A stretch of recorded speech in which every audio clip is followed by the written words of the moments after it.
ব্যস্ততার কারণে ফোন ধরতে পারেননি, কিন্তু তাকে গার্ড দিয়ে ডেকে নিয়ে তারপরে তার বাসায় নক করে তারপরে তাকে নিয়ে আসা হয়েছে। এবং তিনি তার সহকর্মী যিনি এই প্রীতিলতা হলের পোলিং অফিসার ছিলেন, তার সহকর্মী জান্নাতুল ফেরদৌস, তিনি আমাকে জানিয়েছেন যে আমিও সেখানে গিয়েছিলাম। ফারহানা আফরিন দুতি তিনিও এসেছিলেন পোলিং অফিসার, এবং জান্নাতুল ফেরদৌস তারাও এসেছিলেন।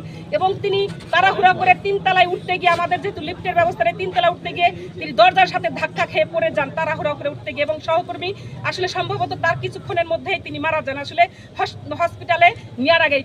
যদি কালকেই যদি এই ভোট কাউন্ট করে রেজাল্ট দেওয়া হতো তাহলে আমার সহকর্মীর মৃত্যু দেখতে হতো না। ক্ষুদ্র আমি মনে করি আমার সহকর্মীর মৃত্যু হয়েছে, সেখানে আমিও থাকতে পারতাম, কারণ যে অমানসিক পরিশ্রম আমরা করেছি এই 10 তারিখ থেকে, এবং সেখানে আমরা ব্যালট বাক্স আগেই নিয়ে গিয়েছি, সেগুলো আমরা পাহারা দেওয়ার ব্যবস্থা করেছি। এবং সকাল 7টা থেকে আমরা এই হল প্রত্যেকে যার যার নিজ হলে গিয়েছি, এবং আমরা সুষ্ঠুভাবে এই ভোট কাস্ট করার জন্য আমরা শিক্ষকরা 100% এফোর্ট দিয়েছি।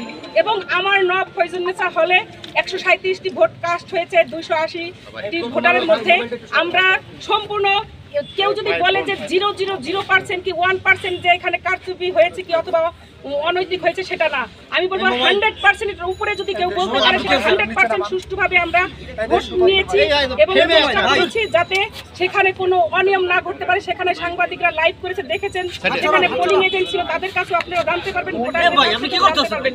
আমরা এই নির্বাচন সুষ্ঠু করার জন্য আমার পোলিং অফিসার আছেন হাবিবুর রহমান, তিনি সহ আমরা সবাই অমানসিক পরিশ্রমের পর আমরা জানি যে এখানে যদি ম্যানুয়াল পদ্ধতিতে হয় তাহলে যখন সরে আসলেন তারা মেশিনের কার্যক্রম থেকে, তাহলে ম্যানুয়াল পদ্ধতি হলেই যদি ভোট কাউন্ট হতো তাহলে দেখা যেত যে বিভিন্ন হলে রাত 10টার মধ্যে রেজাল্ট হয়ে যেত।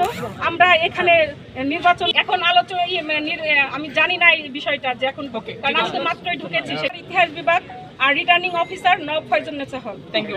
যেমন আমি স্ট্রেস নিয়ে ঘুমাতে পারিনি যে আমাকে কখন ফোন দেওয়া হবে আমার হলের এই ম্যানুয়াল পদ্ধতিতে কাউন্টিং এর জন্য, আমি সারা রাত ঘুমাতে পারিনি। তিনি এই জন্য সকালে এখানে এসে আপনাদের সামনে বক্তব্য দিতে হতো না। আমার সহকর্মীর মৃত্যু আমাকে ব্যথিত করেছে। কেন আমাদের সহকর্মী, অনেক সহকর্মী অসুস্থ হয়েছেন। আমি জানি যে চারুকলা বিভাগের কাজী মোহাম্মদ মহসিন তিনি অসুস্থ হয়ে গেছেন, তার সহকর্মীর মৃত্যুতে তিনিও একজন রিটার্নিং অফিসার। তাহলে ভোট কাউন্ট কিভাবে হবে? কেন এই ম্যানুয়াল পদ্ধতিতে নেওয়া হলো আমার প্রশ্ন। এবং ম্যানুয়াল পদ্ধতিতে নেওয়া হওয়ার কারণে তারপরেও কেন আপনার তাহলে হলে কাউন্ট হলো না? এটা আমার নির্বাচন কমিশন, এই নির্বাচন কমিশনের অব্যবস্থাপনার জন্য আমার সহকর্মী জান্নাতুল ফেরদৌসের মৃত্যু হয়েছে বলে আমি মনে করি। আমি এই মৃত্যুর বিচার চাই, এই মৃত্যুর সঠিক বিচার চাই। বিশ্ববিদ্যালয় প্রশাসনকে এই অব্যবস্থাপনার জন্য দায়ী করছে, এবং আমার এই মৃত্যুর জন্য বিশ্ববিদ্যালয় প্রশাসন দায়ী নিতে হবে, এবং এই জান্নাতুল ফেরদৌসের পরিবারকে তার ক্ষতিপূরণ দাবি করছে, আমি তাকে ক্ষতিপূরণ দিতে হবে। কিন্তু জাকসুতে কিন্তু আমাদেরকে 3টা করে, একজন ভোটারের 3টা করে, তার মানে আমার যদি ধরেন 8,000 হচ্ছে ভোট কাস্ট হয়ে থাকে, তাহলে আমাকে 24,000 আমাকে কাউন্ট করতে হবে ম্যানুয়াল পদ্ধতিতে। এটা কিভাবে সম্ভব? তাহলে কিভাবে 3 দিনেও সম্ভব হবে না? তাহলে আমরা এটা কিভাবে, এই পদ্ধতির আমরা পরিবর্তন চাই। এটা আমরা কোনো ক্রমে আমরা অমানসিক পরিস্থিতি, আমরা শিক্ষক, আমাদের পরিবার আছে, আমাদের শারীরিক মানসিক স্ট্রেস আছে, আমরা এই স্ট্রেস নিতে পারছি না।